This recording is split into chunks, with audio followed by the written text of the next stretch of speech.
Hoy en Hablemos desde la Academia rendimos un homenaje a los veteranos de guerra, aquellos hombres que en las épocas más difíciles del conflicto en Colombia trabajaron por la seguridad de todos los colombianos. Hoy quiero contarles la historia de vida de mi coronel Wilson Niño del Arma de Infantería del Ejército Nacional y del sargento mayor Álvaro Méndez, también del Ejército del Arma de Inteligencia. Bienvenidos.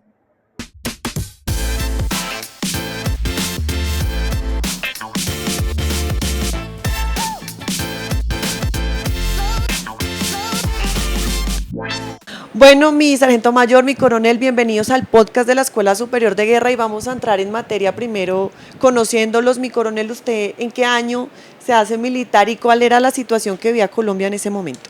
Muchas gracias por la invitación.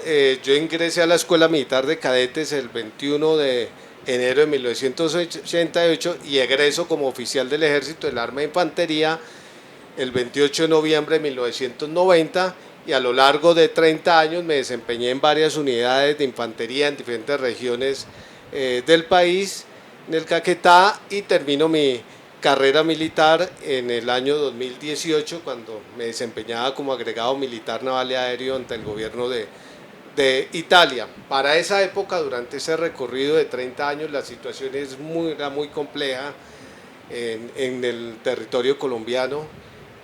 Creo que nosotros, tanto aquí a mi sargento mayor Álvaro Méndez, nos tocó una época difícil de conflictividad. Realmente el escenario era muy difícil. Teníamos unas fuerzas militares, de pronto no con mucho apoyo, pero realmente teníamos una voluntad. Nosotros, nuestras generaciones, entrábamos por vocación a nuestra parte militar realmente. Y en ese periodo de conflictividad nos tocó pasar momentos difíciles con compañeros, con subalternos en los diferentes niveles del mando, pero que gracias a Dios y a la formación de nuestros superiores en nuestros momentos logramos sortear esas vicisitudes y dificultades. Mi sargento mayor, cuéntenos un poco más el tema del conflicto que vivía Colombia y cómo desde su formación militar vivió esta etapa del país. Bueno, contrario a lo que dice mi coronel, en la época en que yo entré en 1980, 8 de enero de 1980. Para esa época la dinámica del conflicto que se vivió en los años 90 no era tan marcada. Para esa época aún no se había desarrollado la famosa Operación Colombia, que fue cuando se saca la guerrilla de sus campamentos principales en la región del Duda. Entonces ellos permanecían ahí, estaba en proceso de crecimiento, no se generaban esos grandes ataques que después vimos en la década del 90, en la década del 2000, no. Había muchas escaramuzas, prácticamente era el proceso en donde la guerrilla, especialmente el ELN y las FARC, estaba en su etapa de consolidación. Ya existía también el movimiento M19, el EPL, y bueno, un montón de organizaciones insurgentes alzadas en armas contra el Estado, pero no desarrollaban las actividades delictivas y terroristas de la magnitud que se vivieron después. Curiosamente, el año 80 yo lo veo como historiador militar como un punto de ruptura, porque fue cuando el narcotráfico se vinculó directamente al conflicto. Entonces, a partir del año 80 es que realmente el narcotráfico se convirtió en el combustible de la guerra. Recuerdo que en algunos documentos de las FARC, se hablaba del negocio del futuro, y ellos lo hablaron en la 7ª Conferencia Nacional Guerrillera, y el negocio del futuro precisamente era involucrarse en el narcotráfico como mecanismo de financiación. Después de eso, pues sí, curiosamente yo estuve en la especialidad de inteligencia, pero para la época en que yo empecé no existía el arma de inteligencia como se conoce hoy en día. Yo originalmente de la escuela salí egresado del arma de ingenieros militares, pero jamás trabajé en ingenieros militares. ¿Por qué? Porque tuve la feliz fortuna que cuando entré a la escuela yo ya había terminado mis estudios secundarios. Para esa época exigían segundo o tercero bachillerato, entonces yo fui bachiller comercial Y bueno, dijeron, esta persona tiene un mejor perfil académico y me seleccionaron para estar ahí. Trabajé en muchas actividades, pero especialmente en labores de oficina. Tengo la habilidad de escribir muy rápido, en esa época era en máquina, no había computadores todavía. Entonces fui escribiente mucho tiempo. Después, ya cuando crean el arma como tal, los que trabajábamos en esa época, ahí año 93, automáticamente nos pasaron. Ya, usted ahora ya no es de ingeniero, sino de inteligencia. Viví todo el resto de mi vida militar en inteligencia, en diversas actividades. Me especialicé porque me llevaron a especializarme en conducción de seguridad y protección de personas. Trabajé algún tiempo en ese escenario. Trabajé otro tiempo en contrainteligencia, actividades de estudios de seguridad de personas, estudios de seguridad de instalaciones. Y bueno, ya con el paso del tiempo llegué a sargento mayor. Tuve el privilegio de ser uno de los primeros sargentos mayores cuando el general Ospina Ovalle trajo el proyecto de sargentos mayores de comando. Tuve el privilegio de darle clase a mis compañeros y hacer el curso con ellos. Ahí fui destinado a la Brigada de Selva del Putumayo y curiosamente fue mi primera y única unidad donde vestí el camuflado, porque todo el tiempo, en esa época se trabajaba la inteligencia todo el tiempo de civil. Del Putumayo fui a la agregaduría militar de Colombia en Argentina. Regresé con el deseo de retirarme, pero no me dejaron retirar. Me quedé como sargento mayor de comando en la Dirección de Inteligencia del Ejército. Y allí pues vivimos una situación como curiosa cuando el señor general Montoya decidió que a los hombres de inteligencia no les daba medallas de orden público porque pues no patrullaban ni combatían. Entonces el general Suárez dijo, ¿qué hacemos, sargento mayor? Le dije, no, pues fácil, creemos una medalla propia. Entonces yo fui el de la idea y el creador y el diseñador de una medalla que se le otorga a los hombres de inteligencia, se llama la medalla Guardián de la Patria. El compromiso con mi general es, se va de baja cuando yo me vaya de la dirección de inteligencia. Efectivamente, él se fue de la dirección de inteligencia y yo pasé al retiro. Cuando pasé al retiro, pues si hay algo que le agradezco a Dios y que me di la oportunidad y busqué la oportunidad, es que me preparé académicamente. Yo ya era profesional, especializado. Pero bueno, hasta ahí llegué. Ya vamos a hablar de lo...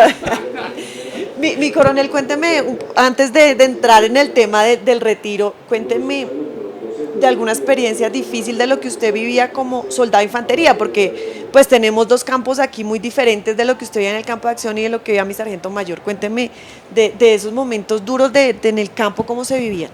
Bueno, la experiencia que tuve, yo la transversalizo hoy en día, parece que fuese ayer, fueron experiencias fuertes, especialmente en los inicios de la carrera militar, cuando tú recibes 30 hombres y tienes que formarlos, prepararlos y con ellos ir al combate con ellos. Una experiencia siempre fuerte pero agradable en Santander, esa época Santander vivía una conflictividad muy fuerte.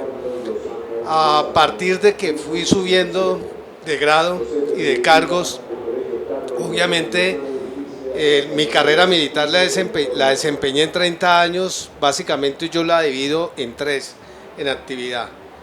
En la parte operacional, que me desempeñé eficientemente, en la parte académica, que fui docente militar en varias escuelas de capacitación y de formación, y en la parte también administrativa, en el manejo del talento humano, pero en lo que corresponde a la conflictividad, viví escenarios muy difíciles, sobre todo de comandante de batallón de contraguerrillas en Arauca, que es un área difícil. En el año 2006-2007 fui comandante de un batallón de contraguerrillas. Realmente es una situación muy tensionante, pero realmente ahí es donde mira uno que el militar tiene que ser preparado muy fuerte en la parte emocional y psicológica para sortear esos momentos, los que tuve que sortear de capitán en la brigada móvil número 2 en el Putumayo, posteriormente de comandante de batallón. En Florencia, Caquetá, en el Juanambó, fue comandante de 1.600 hombres. Esa época, entre soldados regulares, campesinos para la época y profesionales. manejando todo el sur del Caquetá, 8 municipios. Entonces son momentos donde tiene uno vicisitudes, muertos en combate, heridos, y manejar cualquier situación. Gracias a la preparación que recibe nuestra escuela militar y a lo largo de la carrera militar y de uno propiamente, realmente manejé la parte de talento humano. Algo que me llena realmente de alegría es que en momentos difíciles siempre atendí la calidad humana, la parte humana del soldado, del suboficial, del oficial. Yo tenía una particularidad que en momentos difíciles tenía una motivación siempre del permiso. Los soldados, los suboficiales, los oficiales no sentían la atención ante un permiso, por más de que estuviésemos en dificultades, autorizaba. Entonces son manejos que uno le da y que realmente hoy en día uno dice, puede ser la unidad más lejana del país, pero si hay un equipo de trabajo realmente eso motiva a los hombres. Tan así que llegué de comandante a Brigada Móvil 27 en Puerto Rico, Caquetá, para el 2015, y realmente tuve una situación difícil, especialmente con la columna móvil Teófilo Forero. Tuvimos situaciones de soldados heridos, amputados por minas en esa área de Puerto Rico, Caquetá, pero realmente llevamos a feliz término la misión encomendada. También tuve experiencias, una experiencia que recuerdo es cuando estuve en el Sinaí, destacado con el Batallón Colombia número 3, el interactuar con otros ejércitos cumpliendo una misión totalmente diferente de seguridad, pero que realmente lo ayuda también la experiencia que tuvo uno en Colombia traspasarla a ese escenario internacional, compartirla con otros ejércitos, miembros de otros países. Entonces realmente pues es algo que gracias a Dios, de la mano de Dios, salimos adelante y con todas las situaciones. Mi sargento mayor, para ese momento, ¿qué era, dígame 2, 3, que era difícil de ejercer de la inteligencia en ese momento? Bueno, de por sí la labor de inteligencia es una labor bastante difícil. Difícil porque pues prácticamente el hombre de inteligencia trabaja solo. Contrario a lo que dice aquí el señor coronel, él está acompañado de soldados. Cuando usted está en un trabajo de inteligencia es usted solo, con su conocimiento, su entrenamiento, su capacitación, su habilidad. Y eso es lo difícil, sentir ese escenario de no tengo apoyo, mi apoyo soy yo mismo y tener que cuidarme. Y de eso precisamente quedan experiencias bastante dolorosas cuando algunos compañeros, por alguna falla de carácter, digamos, de su desempeño, fueron detectados y fueron asesinados, ¿cierto? Y eso en inteligencia pues sucede. Lo que pasa es que no tiene ni le muestran la magnitud que puede ser un ataque a una base donde mueren 20, 30 soldados, 15 soldados y secuestran 10, a que asesinaron un integrante de inteligencia en el municipio X de tal lado. La trascendencia no es tal, pero es difícil. Experiencias dolorosas, tener que ir a participar en actividades de investigar con contrainteligencia, investigar, bueno, qué fue lo que pasó en esa base para que los mataran, cuál fue la falla, ¿cierto? Entonces llegar uno y encontrarse cuadros dantescos, dramáticos, dolorosos, personas amputadas, muertos, ajusticiados, compañeros militares con tiros de gracia. Entonces después entrevistar a los sobrevivientes, ir a entrevistar a aquellos que después de un largo periodo de tiempo estuvieron secuestrados, también es muy doloroso. Eso es difícil, pero pues es parte de lo que nos tocó vivir. Lamentablemente yo estuve 28 años en la vida militar y se viven escenarios de dolor muy muy duros, violación de los derechos humanos, vejámenes. Una experiencia para mí también dura fue estar agregado a la Brigada Móvil 3 en Antioquia, en donde esa Brigada Móvil tenía la responsabilidad de proteger las empresas que estaban reconstruyendo el sistema energético de Antioquia cuando volaban las torres. y ver que ellos llegaban alrededor donde iban a construir la torre y todo estaba minado y algunos caían en campos minados, y pues yo estaba en el puesto de mando adelantado como, digamos, como escribiente, como analista, y tener que ir a recoger personas que estaban gravemente heridas y que ellos le digan a uno: no me dejen morir, no me dejen morir, y que se muera en el vuelo, sacándolo, es terrible. Ver oficiales, suboficiales mutilados o asesinados de una manera brutal, eso a mí me impactó mucho. Un nuevo enfoque en los derechos humanos, la seguridad hemisférica, la protección de los ciberataques, esto y más en nuestras maestrías de posgrado. Los invitamos a visitar nuestra página web www.sdg.edu.co. Continuemos.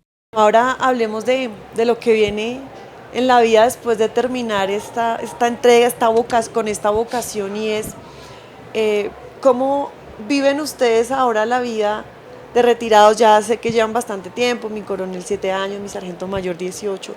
Usted termina su carrera militar y ¿qué se encuentra?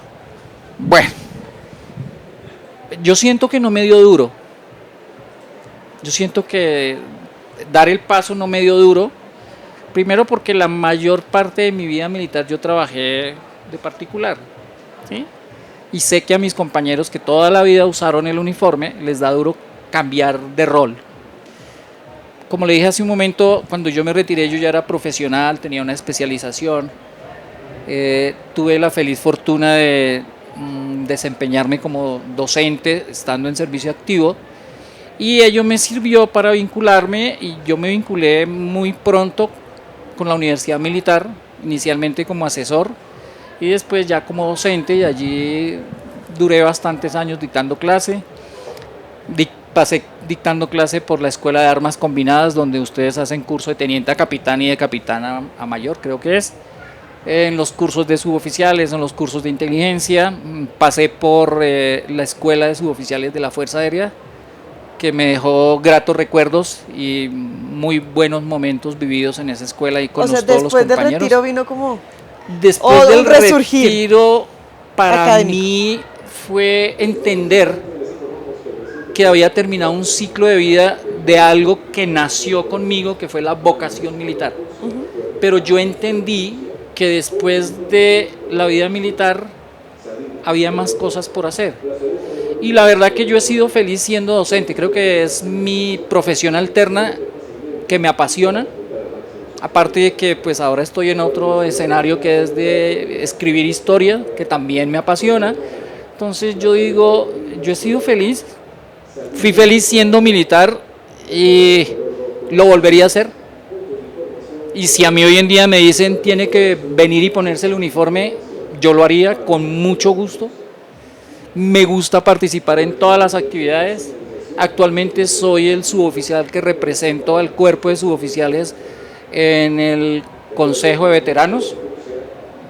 Y bueno, es una labor social, pero es una labor en donde trabajamos en pro de nuestros compañeros, en pro de aquellos veteranos que tal vez la vida no los privilegió tanto como a mí. Entonces tenemos que también pensar en ellos, sobre todo en nuestros soldados, que pues ellos salen pensionados pero con un salario muy bajito. Entonces hay que buscar la forma de, desde nosotros los veteranos que tenemos una mejor condición, ayudarlos a ellos. Señor. Soy feliz en este tema. Mi coronel, cuénteme, usted una vez retirado encuentra a sus compañeros, los veteranos, encuentra una asociación, cómo buscan cómo mantener unidos ese gremio también que aportó tanto al país. Bueno, Alexandra, lo que decía Álvaro, sí, uno desafortunadamente en la carrera militar uno no se prepara para cuando le llega el momento de quitarse el uniforme, a pesar de que uno es soldado hoy, mañana y para toda la vida. Pero realmente durante mi carrera militar, aparte de lo operacional, aparte administrativa, también me preparé en el área académica. Avalo mucho y para nuevas generaciones que nuestra profesión profesional en ciencias militares o tecnología en ciencias militares, eso debe ser el punto piramidal y el orgullo de todos nosotros militares. Obviamente hay otra serie de capacitaciones que uno tiene que hacer durante el servicio activo soy gerente en seguridad, análisis sociopolítico de nuestra Escuela de Inteligencia del Ejército, que lo hizo en servicio activo, especialización en seguridad, análisis de riesgos. Una vez me llega el retiro terminando mi comisión en el exterior, en Italia, como agregado militar naval y aéreo, pasa el retiro, es un momento que es duro para todos, pero lo enseña ese momento a uno a madurar más, porque uno entra a esta profesión especialmente y uno quiere llegar al máximo, y para el caso de nosotros, pues todos queremos ser generales o almirantes, pero uno debe entender ese momento que no es el momento para uno, cada cual tenemos un camino definido. Llegó, no fue tan traumático, pero lo acepta uno, pasa su retiro y dije, aquí entra un proceso de responsabilidad social. La institución militar lo prepara a uno, lo forma y le da a uno gracias a Dios por quien es realmente, gracias a su institución militar, a su ejército, pero realmente uno puede pensar en voy a empezar a laborar en otras, pero no todo puede ser para nosotros los militares, para los veteranos, facturar. Hay que tener algo de responsabilidad social frente a la institución, ya como veterano y también con la sociedad.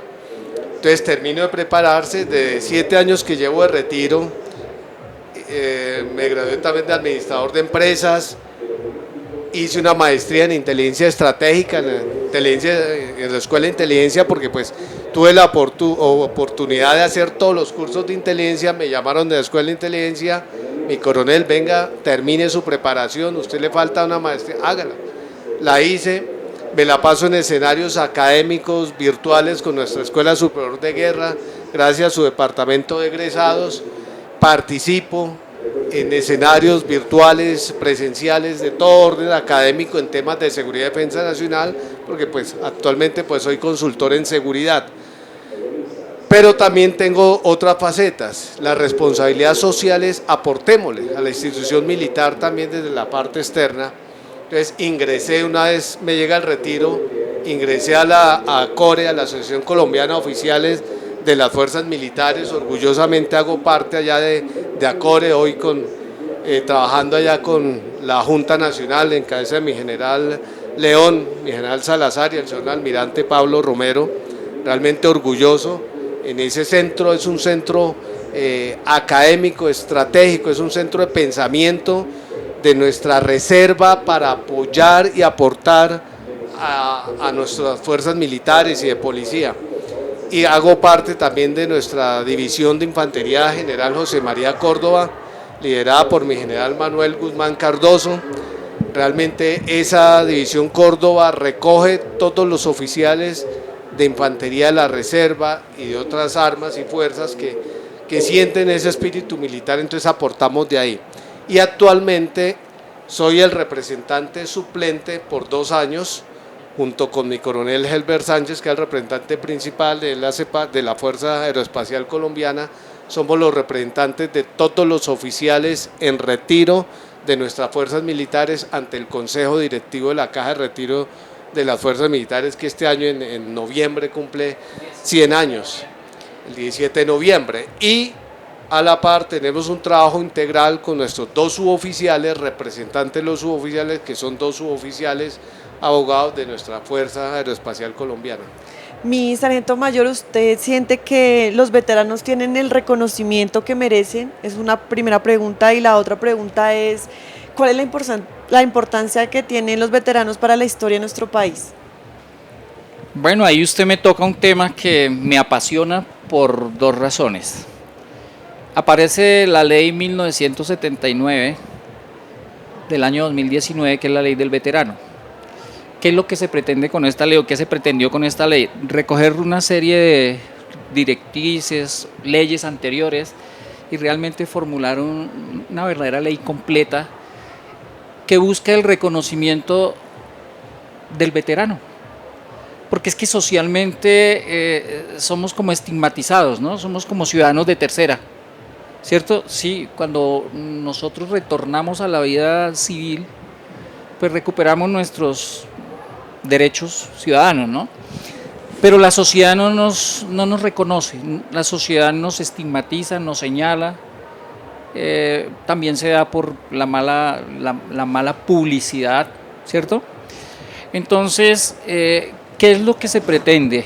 Que la sociedad nos conozca, que la sociedad se dé cuenta que nosotros los veteranos somos ciudadanos colombianos como ellos, le aportamos al país nuestra fuerza laboral durante una etapa de la vida y después de haberle aportado a la sociedad colombiana desde un escenario del servicio a la patria, todavía podemos servir.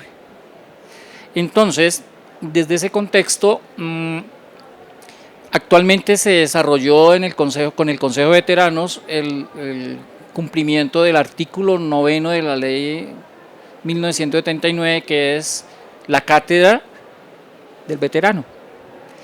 Se trabajó y ya se aprobó, y entonces la cátedra del veterano se constituyó desde este año en una cátedra extracurricular que se va a dictar en todas las escuelas de formación y en todas las escuelas donde se adelantan cursos para ascenso, tanto de las fuerzas militares como de la Policía Nacional, en donde la cátedra extracurricular va a ser parte de ese pensum académico.